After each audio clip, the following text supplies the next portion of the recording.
Hello नमस्कार साथियों, मैं एस कुमार सर आपका स्वागत करता हूं आप अपने यूट्यूब चैनल सृष्टि क्लासेस में। दोस्त आज देखेंगे most VVI question Bihar board 2026 के लिए, जो कि कूलॉम का नियम है। इस कूलॉम के नियम से रिलेटेड यानी कूलॉम के नियम के महत्व और कूलॉम के नियम की सीमाएं, ये तीनों क्वेश्चन को आज एकदम धूरा धूरा एकदम उड़ाएंगे। बात सुनिए, तो कूलॉम के नियम यहाँ से आप सीख के जाएंगे, 100% जिंदगी भर के लिए याद करा देंगे। तो चलिए दोस्त वीडियो को शुरू करते हैं। कह रहे पहला क्वेश्चन क्या है हमारा, कूलॉम का नियम। ठीक है, तो कूलॉम का नियम क्या कहता है, दो बिंदु आवेशों के बीच, मान लीजिए कोई, यहाँ पे देखना नहीं, परिभाषा मत पढ़ने लगेगा आप लोग। यहाँ देखेंगे दो बिंदु आवेशों के बीच, मान लीजिए क्या है, दो बिंदु है, यहाँ पर क्यू आवेश है, Q1 है, यहाँ पे क्या है, Q2 आवेश है। ठीक है, इन दोनों यानी दो बिंदु आवेशों के बीच लगने वाले आकर्षण बल या प्रतिकर्षण बल। अब देखिए सर, आकर्षण बल और प्रतिकर्षण बल क्या होता है, तो हम यही कहेंगे आकर्षण बल मतलब अपने जब एक आवेश दूसरे आवेश को अपनी तरफ खींचता है तो उसे कौन सा बल कहते हैं, आकर्षण बल कहते हैं। ठीक है, जैसे मान के चलो हम अट्रैक्ट होंगे तो किसके प्रति अट्रैक्ट होंगे, महिला के तरफ। तो यानी जब यहाँ पे देखें आप लोग, कभी भी लड़का लड़का से ब्याह शादी होता है, नहीं होता, अट्रैक्शन होता ही नहीं है। लड़का लड़का में खाली झगड़ा होता है। अट्रैक्शन यानी आकर्षण किसके प्रति होता है, तो लड़कियों के प्रति, या लड़के को होगा लड़के के प्रति, यानी सेम जेंडर में आकर्षण की बात नहीं आती है। तो यहाँ पे देखेंगे तो यहाँ क्या कर रहा है, दो बिंदु आवेशों के बीच लगने वाले आकर्षण बल या प्रतिकर्षण बल। अब यहाँ देखेंगे प्लस हो गया और माइनस, ये क्या हो गया, तो इन दोनों के बीच में कौन सा बल लगेगा, तो आकर्षण बल कार्य करेगा। फिर मान के चलिए प्लस हो गया, यहाँ पे माइनस हो गया, कौन सा बल लगेगा, आकर्षण बल लगेगा। वही यहाँ पे प्लस हो गया और प्लस प्लस प्लस के बीच प्रतिकर्षण होता है, या माइनस और माइनस के बीच प्रतिकर्षित होता है। तो दोनों की प्रकृति समान हो तो क्या होगा, प्रतिकर्षण होगा। लेकिन दोनों की प्रकृति जो अलग अलग होगी ना, तो ये क्या होगा, आकर्षित होगा। तो देखेंगे यहाँ पे कह रहा है ना, यहाँ पे कह रहा है दो बिंदु आवेशों के बीच लगने वाले बल, यानी आकर्षण हो सकता है या प्रतिकर्षण, आवेशों के गुणनफल के परिणाम, इनके क्या जी, गुणनफल के परिणाम, यानी F होगा, ये गुणनफल के अनुकर्मानुपाती होता है। किसके होता है, Q1 इंटू Q2 के क्या होता है, गुणनफल के अनुकर्मानुपाती होता है। तथा इनके बीच की जो दूरी है, इसे हम क्या मान के चलें, तो R है, इनके बीच के दूरी के वर्गों के व्युत्क्रमानुपाती होता है। यानी जो F होता है, ये जो दो आवेश है यानी Q1 और Q2 है, इनके बीच के दूरी के व्युत्क्रमानुपाती होता है। बाबू क्या होता है, व्युत्क्रमानुपाती होता है। तो यहाँ पे आपका ये कौन सा समीकरण, ये समीकरण 1 हो जाएगा, ये क्या हो जाएगा, तो समीकरण 2 हो जाएगा। इसके बाद ये समीकरण 1 और 2 के बाद हम चलते हैं नेक्स्ट पेज पे, इसके बाद देख लेंगे आप लोग। तो यहाँ पे क्या हो जाएगा ना, लिखेंगे क्या, समीकरण 1 एवं 2 से, 1 एवं 2 से। तो समीकरण 1 में देखेंगे ना, तो यहाँ पे F दोनों में क्या है, और उसके बाद से F समानुपाती बोलो या अनुकर्मानुपाती बोलो, क्या हो जाएगा, Q1 इंटू Q2। तो क्या हो जाएगा, F जो होगा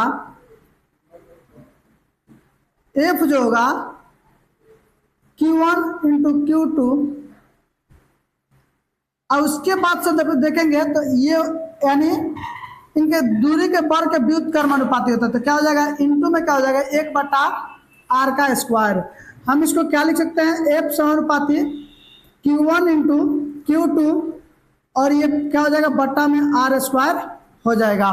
ठीक है, इसके आगे और बढ़ेंगे तो क्या हो जाएगा, F एक नियतांक, ये अनुकर्मानुपाती है, जो समानुपाती है, इस यहाँ पे क्या हटेगा, तो समानुपाती का चिन्ह हटेगा, तो क्या लगेगा, एक नियतांक लगता है, जिसको हम क्या कहते हैं, K, यानी Q1 इंटू Q2 बट्टा क्या हो जाएगा, तो R स्क्वायर हो जाएगा। तो ये आपका F का मान निकल गया। जहां यहाँ लिख देंगे, जहां के एक नियतांक है, क्या है, के एक नियतांक है। ठीक है, जब इसके थोड़ी से आगे हम बढ़ेंगे जब यहाँ थोड़ा सा आगे बढ़ेंगे तो क्या हो जाएगा ना, के का मान होता है, तो लिख देंगे एफ बराबर 1/4πε0 इंटू Q1 इंटू Q2 बट्टा में R²। ये भी क्या हो गया आपका एक फॉर्मूला हो गया। इस पे न्यूमेरिकल क्वेश्चन बहुत सारा बनेगा, ठीक है। अगर मान के चलिए यहाँ फिर 1/4 यानी यहाँ देखेंगे तो के बराबर क्या होता है 1/4πε0 होता है, लेकिन वही 1/4πε0 का मान पूछेंगे ना तो आपका क्या हो जाएगा 9 × 10⁻⁹ न्यूटन मीटर स्क्वायर प्रति कूलम्ब स्क्वायर, ये आपका मान हो जाएगा। तो हम यहाँ पे ये भी लिख सकते हैं एफ बराबर 9 × 10⁻⁹ इंटू Q1 इंटू Q2 बट्टा में क्या हो जाएगा R² हो जाएगा। तो आपका एफ का मान ये भी हो गया, एफ का मान यहाँ भी है और एफ का मान यहाँ भी है। उम्मीद करते हैं कि इतना आपको तो दिक्कत नहीं हुआ होगा, ठीक है। इसके आगे इससे रिलेटेड जो है कुछ नोट्स को देख लेते हैं। देखेंगे यहाँ पे तो वायु या निर्वात के लिए के का मान कितना होता है, तो के को हम क्या बोल सकते हैं, के को हम बोल सकते हैं क्या, तो वैद्युतशीलता,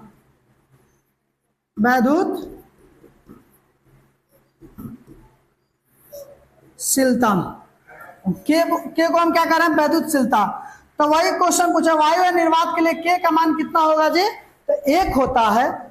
दूसरा पॉइंट किसी दूसरे माध्यम के लिए के का मान कितना होता है, तो मान 1 से अधिक होता है। वही धातु के लिए के का मान पूछे यानी वैद्युतशीलता पूछे तो क्या होता है, कहेंगे के का मान क्या होगा जाएगा अनंत। लेकिन किसके लिए ध्यान देंगे तो धातुओं के लिए के का मान यानी धातुओं के लिए विद्युतशीलता कितना होगा अनंत हो जाएगा, जबकि वायु निर्वात के लिए कितना हो जाएगा तो 1 होता है। फिर यहाँ देखेंगे धातुओं के लिए ε0 का मान अनंत होता है, अभी आप देखें ऊपर। फिर विद्युतशीलता का मात्रक क्या हो जाएगा, तो coulomb square newton metre square यहाँ पे हो जाएगा आपको, जो कि यहाँ पर बताए भी है क्या हो जाएगा न्यूटन मीटर स्क्वायर प्रति कूलम्ब स्क्वायर। इसके बाद एक पॉइंट और देखेंगे, ε0 का जो बीमा होता है का बीमा की बात करें तो ये इसका बीमा हो जाएगा m−1 L−3 T⁴ और A⁴ होता है। ये आपका क्या हो जाएगा ε0 यानी ε0 का क्या हो जाएगा आपका विमीय सूत्र हो जाएगा। उम्मीद करते हैं कि ये सारी पॉइंट ये कूलम्ब का नियम आप लोग को समझ में आया होगा। चलिए हम एक स्टेप आगे बढ़ते हैं। अब बढ़ते हैं तो किस में बढ़ते हैं, हम देख लेते हैं क्या, तो कूलम्ब के नियम का महत्व क्या है। तो इसमें देखेंगे कूलम्ब का नियम का महत्व। नंबर 1 देखेंगे कूलम्ब के नियम केवल बिंदु आवेश के लिए सत्य है, ये बहुत लंबी दूरी के लिए सत्य नहीं है, केवल बिंदु आवेश के लिए क्या है सत्य है। दूसरा पॉइंट देखेंगे कूलम्ब का नियम बहुत बड़ी दूरियों से लेकर बहुत छोटी दूरियों तक के लिए लागू होता है। ये बहुत ज्यादा दूरी और बहुत छोटे दूरी के लिए लागू होता है क्या, तो कूलम्ब के नियम। फिर तीसरा पॉइंट है यही बल हमें बताता है कि परमाणु के अंदर इलेक्ट्रॉन नाभिक से कैसे बंधे होते हैं। ध्यान देंगे यहाँ इलेक्ट्रॉन और नाभिक की बात किया तो थोड़ा सा इसको बात कर लेते हैं। ये आपका क्या हो गया नाभिक हो गया, ये आपका क्या हो गया तो परमाणु हो गया। परमाणु का ये क्या है नाभिक है। नाभिक बहुत ज्यादा छोटा होता है, लेकिन आपको समझाने के लिए क्या कर दिए हैं बड़ा कर दिए हैं। तो नाभिक में क्या रहता है P+N रहता है। अब P माने का पूजा नहीं, P बराबर कौन चीज, तो P माने क्या प्रोटॉन हो जाएगा। क्या हो जाएगा P बराबर प्रोटॉन, N बराबर कौन चीज न्यूट्रॉन।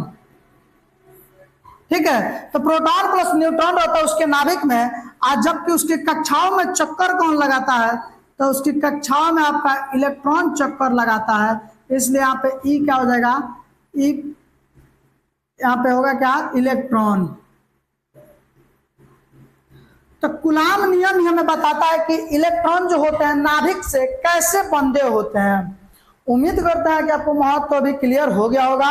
आप नंबर इस तरीके से लिखेंगे तो एक भी नंबर नहीं कटेगा। एक लाइन मेरे तरफ से जोड़ दीजिएगा क्या ऊपर कि कूलॉम नियम का महत्व निम्नलिखित इस प्रकार है, ये लिखेंगे तो परीक्षा में जो कॉपी चेक करता है उस पर अच्छा इंपैक्ट पड़ेगा और वहां से आपको ज्यादा नंबर देगा। फिर आगे हम चलते हैं क्या कूलॉम नियम की सीमाओं को लिखा है, यानी कूलॉम नियम का जो सीमा होता है उसको देख लेना है। तो क्या कहता है, यह स्थिर आवेश के लिए कार्य करता है, ठीक है, यह स्थिर आवेश के लिए कार्य करता है। दूसरा, यह सिर्फ बिंदु आवेशों के लिए कार्य करता है, क्योंकि अगर मान के चलिए अगर बिंदु बदलेंगे तो क्या हो जाएगा, आकृति बदल जाएगा, आकृति उसका विभव बदल जाएगा। तो यानी क्या हो जाएगा, यह सिर्फ बिंदु आवेश के लिए कार्य करता है। तीसरा नंबर कह रहा है यह एक लघु परास बल है। तो देखेंगे ये जो है कूलॉम का नियम को एक बार रिवीजन कीजिए। दो बिंदु आवेशों के बीच लगने वाले बल, अब बल क्या, गुरुत्वाकर्षण बल या आकर्षण बल या प्रतिकर्षण बल, दोनों आवेशों के बीच के गुणनफल के अनुक्रमानुपाती तथा दोनों आवेशों के बीच के दूरी के वर्गों के व्युत्क्रमानुपाती होता है। इसे कौन सा नियम कहते हैं, कूलॉम का नियम कहते हैं। कूलॉम के नियम में ये एफ का मान निकाला गया है, ये एफ को याद रखेंगे, न्यूमेरिकल क्वेश्चन में आपका बहुत सारा सहयोग करेगा। फिर हम देखे थे कूलॉम नियम से जो भी है यानी एप्सिलॉन से या विद्युतशीलता से कुछ रिलेटेड नोट्स को देखे थे। उसके बाद कूलॉम नियम के महत्व, फिर देखे थे हम कूलॉम नियम की सीमाओं। तो उम्मीद करते हैं जितना भी बताया गया आपको समझ में आया होगा, ठीक है ना। इस चैनल से जुड़े रहिए क्योंकि 2026 के लिए बेहतरीन बोर्ड चैनल है ये, इससे बेहतरीन चैनल आपको नहीं मिलेगा। सारा इंपॉर्टेंट क्वेश्चन, गेस्ट क्वेश्चन आपको यहाँ पे दिया जाएगा जिससे आप डायरेक्ट परीक्षा में हिट कर पाएंगे। तो चलिए दोस्त इस वीडियो को समाप्त करते हैं। जय हिंद।